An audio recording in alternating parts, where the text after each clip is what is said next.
Hey guys, and welcome to Banana Etiquette, our first ever episode. We are here with the lovely Reem Daly. How you going? Hi, how are you?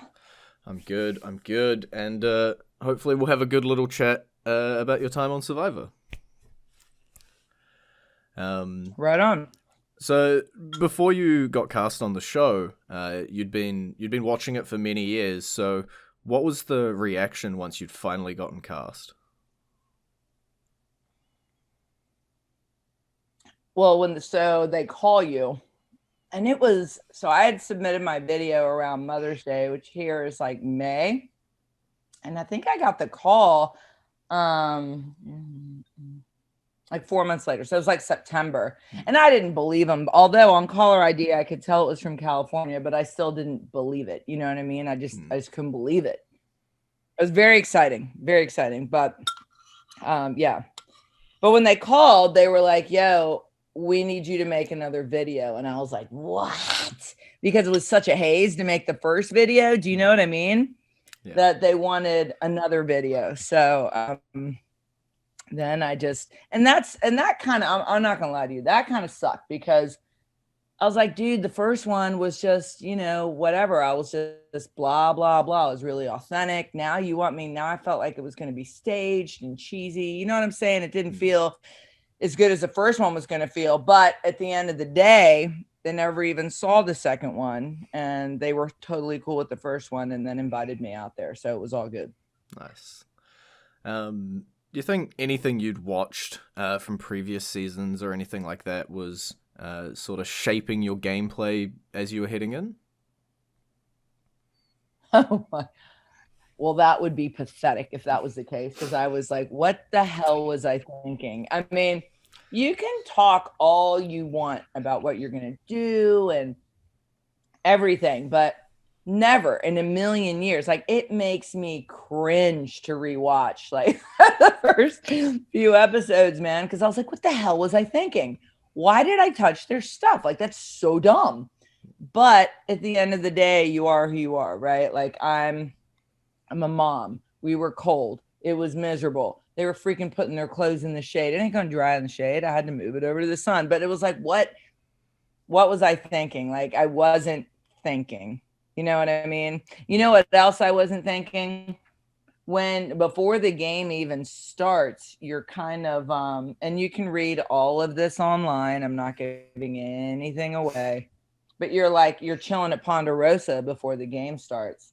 And like, Rick Devens, he like kept looking at people and smiling and stuff. And I was like, all I could think of was, do not get me in trouble. Like, I just did not, because you're being watched the entire time. You're not allowed to talk. And I'm sure people had like little stuff going on, but I always, like, back from grade school, get picked on. I'm always the one that they hear. I'm always the one that gets, you know what I mean? There's always that one person that gets picked on or in trouble. And I felt like it was me there. You know what I'm saying? So, I was like, bro, don't even talk to me. Don't even look at me. I was just trying to be, I thought, as low key as possible. But how low key are you when you're reading a book on Slash from Guns N' Roses? I'm sure they're like, why is this old lady reading that book? And like, you're being judged the minute that you all meet, right? Hmm. But I was just so excited. I wasn't thinking about it. So, no, none of the previous seasons went into my gameplay. It seemed to have all gone out the window. And I was just this excited, like, 5-year-old that would just got picked to, like, meet her best friend for, I don't know, it was just stupid. I didn't think at all. I would have done so many things differently. So many things. Yeah, I think it's just a case of boots hit the ground and everything goes out the window. As you say, you can prepare, but it's not going to carry over really. Um, you talk about the touching of the And if it clothes. does, bravo. Yeah, somehow you found a way to prepare. You talk about the touching of the clothes and the moving them around. Ultimately, what is the reason you think that the Manu tribe voted you out in that first tribal council? Listen, full disclosure, man.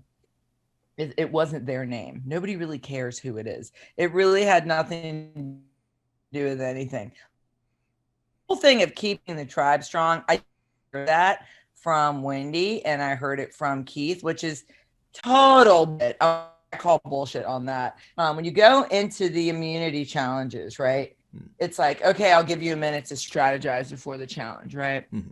Everybody acting like they know what they're talking about. So they're like, okay, well, we'll do this and we'll do this. So I'm just like, you don't want to overstep because you don't want to be bossy, but holy shit, if other people weren't afraid to freaking be bossy, right?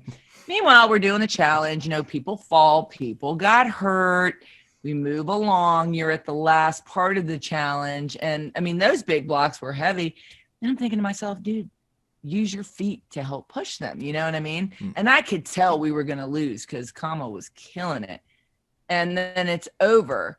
And then they're, you know, saying, I'm the weak link. Give me a break, dude. Like, that's ridiculous. I didn't fall. I didn't get hurt. I didn't even hardly do anything in the challenge because everybody else thought they were so great. So give me a break. But the whole thing also of, you know, trying to be all cliquey with Keith and Wendy, we were all in the water together. They had just gotten out and it was like, yo, while we're in here and already wet, Keith, let's teach you a couple pointers for next time. You know what I mean? Mm-hmm. And they, of course, got out. And then you see them chatting it up going, oh, look at those three. Give me a break, man. Like, I'm chill with everybody now. But at the time, I couldn't even, if I just can't be part of a conversation because I truly don't give a crap what you're talking about, I can't act like I do. You know what I mean? Mm-hmm. And I just wasn't feeling it. So I don't know what the bottom line reasons were. At the end of the day, if it's not your name, you're good. I did pull Kelly aside and was like, listen, do you want to just work together? I don't care who it is.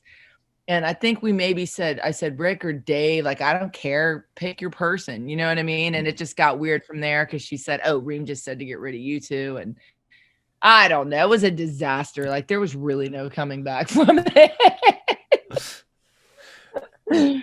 I guess talking about the no coming back from it aspect, you get your torch snuffed, you walk down the walkway. How surprised you to see this sort of the signage here to giving you a second shot?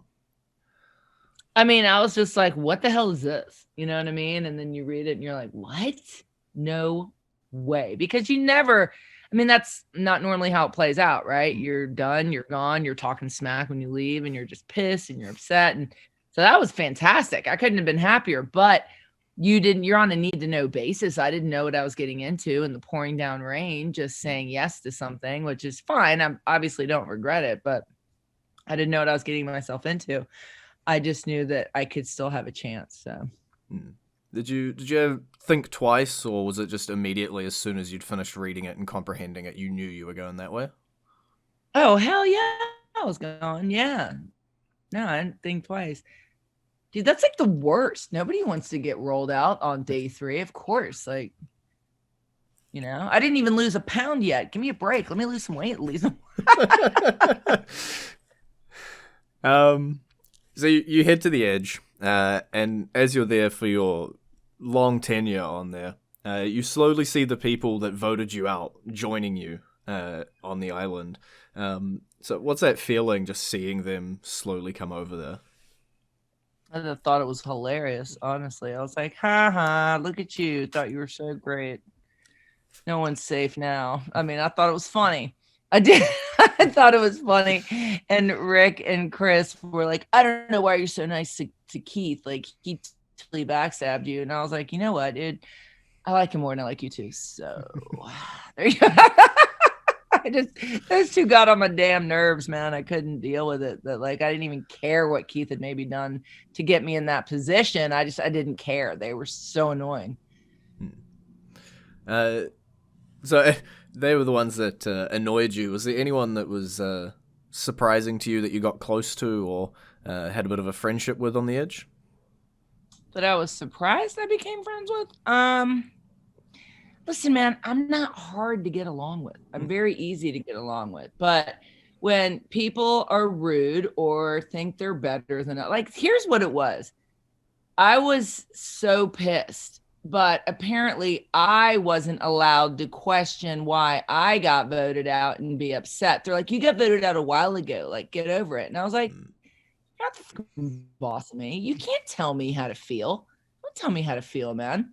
What? So you can sit here and bitch about it till the cows come home? I'm not allowed to say anything? shut up. So that pissed me off. Hmm. I don't like, no, yeah, that's really one of the main reasons. Like they just dismissed, like anything I said or felt or whatever was completely dismissed, and I don't roll like that. So that really bothered me. Was there any point your body or your head was begging you to raise that flag? I mean, the first few days you just don't understand what's up, and you're just sad, you know what I mean? But once other people started coming, no way, because I wasn't going to let anyone win or felt they got rid of one person, or you know what I mean?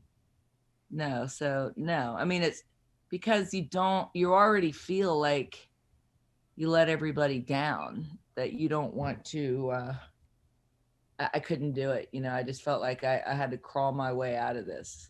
So if it meant just hanging out, then I was just going to hang out. So and then when it came to crawling out of it, you're at the first return challenge. What was the roller coaster like of not making it back into the game, but then being told you could go back and have another chance?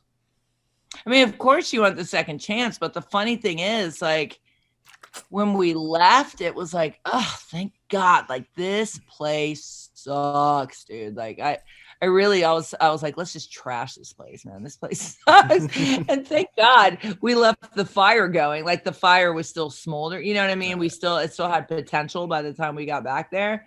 But I never thought we'd go back. I mean, of course you raise your hand because again, you have a chance, but I sucked so bad in that challenge. Like I sucked so freaking bad. Like, I'm just not good at that stuff. And I thought I was doing okay, but then you had to like jack it up and the ball kept falling and it was just such a haze, man. So, because of that returning to have yet another go after the midway point, you made it onto the jury. And then if we're looking all the way at the end of the game, the play that sort of defines how the end piece went. If Chris hadn't given up his necklace and Devons had made it to the final, do you think your vote would have gone a different way? Or oh, totally, Devons would have won. He had to do that. Like, listen, no disrespect to the last season that just happened, Winners at War. But when you come back from the edge, like when, like you have to do that. Yeah. You have to do something huge like that. You know what I mean? You have to prove your worth because you did get voted out. So Chris, I think, blew us all away with giving up immunity, fire against Devons. Like that's what you have to do to prove yourself as a sole survivor when you've been voted out. Am I wrong? I think it's right. I think you got to do something. If he just sat around and coasted, I don't think that's a good look. I mean, he did a couple of cool things. He got a idol off of Lauren. She totally gave him an idol. And she got Devons to share. Like he guilt tripped him from what happened prior in the season. And then he beat him. He got immunity. And then he beat him in the freaking fire challenge. I mean, he checked every box, But yeah, had he not done that, totally would have voted for Devons. After the show's finished recording, you go back and you watch the show on TV. Was there anything that was, I guess, different to how you remember, or something that you... did I like my edit? Was my edit fair? Is that what you're saying? Not just something that came across maybe differently. Maybe not even with yourself, or just something you remember differently, and then it came up and it was like, oh, okay, that's how it's going to be. I mean, listen, they got to do what they got to do. I will say, the whole part of us being in the water together, it's not like we were like, ooh, let's the three of us go in the water together. They were in there with us. We're not stupid, because I saw what's that dude's name on the following season who got in trouble? What's his name? Dean? No, not Dean, not Dean. Dan from season 39. Dan Silbo, is that his name? Dan, I think so, yeah. He said, well, he was like saying, I'm not going to go off with 2 other people and blah, blah, blah. It's like, shut up, dude. You really think I was that stupid? Other people were in the water too. It was just one of those, while we're here and already wet, because nobody wants to get wet for no reason. We're already here. We're already wet. Let's just practice, kicking and a couple of swimming moves. That's all that was. And of course, it made it look a lot worse than it was. But otherwise, it was fine. I mean, listen, we fought a lot on the edge. There was a lot of drama. It was funny. There is one thing where you see me like grabbing my neck and I'm rolling around. What is that? Sometimes, listen, I'm old, man. I'm 49. And sometimes I get random sharp pains, and he wouldn't shut the hell up. And the pain was like, it had happened. So I was like, dude, shut up. That's what that was. Because someone asked me, what happened? And I'm like, random sharp pain. It happens all the time. It happened to be at that moment, and it was on national television. That's what happened. Yeah. You spent a lot of time on the edge as well. Was there anything exciting that happened that didn't make it to air that you guys did on the edge? I mean, it's pretty cool when you're fishing and crabbing and, getting all these other sea life, and it's a lot of neat stuff that we were doing on there. I mean, stuff that you see people doing in Survivor in general, but when there's absolutely no food and you're really living the Survivor lifestyle, it's pretty cool. And, it's pretty empowering, I felt. And they didn't show really a lot of it. Like, there was a shark that was killed. There was a lot of stuff that went down and they can't show everything, right? But I mean, that was like straight up Survivor. And I feel like sometimes there's, rewards with food and with this and with that. Dude, we didn't have shit. And it was fine. It was kind of funny. My family and I went camping, or we were going to go camping. And they're like, oh, I go, technically, we could just walk out of the house with what we have. And they're like, yeah, right. Like, pack everything. But I was like, that's wild. I can't believe I did that. Like literally nothing. And it's fine. You're fine. It's not a big deal. You mentioned the family there. So you finish wrapping Survivor. You get on the plane, you head back home, and you first step foot back in America. What's the first thing you do? Oh, well, we had a layover in California. And so I had to, my plane was possibly delayed because we left Fiji late. So I went to In-N-Out Burger and got a combo with a large shake. And it was my birthday when we came back too. So I ate all that. And then honestly, because you get your phone backs and stuff, noticed that somebody had a field day on my credit card. There was a little identity theft, and I almost lost my home because I was dealing with the bank. So that's the first thing I did was get some In-N-Out Burger and call the bank to clear that up. One of those activities a little more fun than the other. It's all good. I came home and it was just so nice to see my kids and my husband. It was just, my best friend was waiting for me. It was really great, really heartwarming. If Survivor rung you back up and they said, "Do you want to go again?" How are you answering them? I mean, if it worked out, listen, that's not easy. It's an honor to be asked. It's a phenomenal diet. I gained it all back, so I would like to do it. I mean, I wouldn't say no if everything worked out with my job and my children. I don't want to miss my son going off to college or anything like that. But if everything lined up and it was all good, sure, that would be awesome. Yeah. You mentioned your child there. I heard he's got a quote-unquote kick-ass band. Oh, that's my daughter's. My daughter's... I have 3 kids. So I have a son, he's my athlete. And then I have 2 daughters that are in a band. And you know what, man? They're freaking good, dude. They're so good. Yeah, so make sure you follow them on Instagram. I think it's an official Stone Cold band. I'm gonna have to double check. And I'm their manager. That's pretty sad, huh? I should have that memorized. But you want to hear something funny though? Yeah. I played an online Survivor game, and I didn't do bad. Yeah. Maybe I should stick to online. I don't know. It's pretty funny.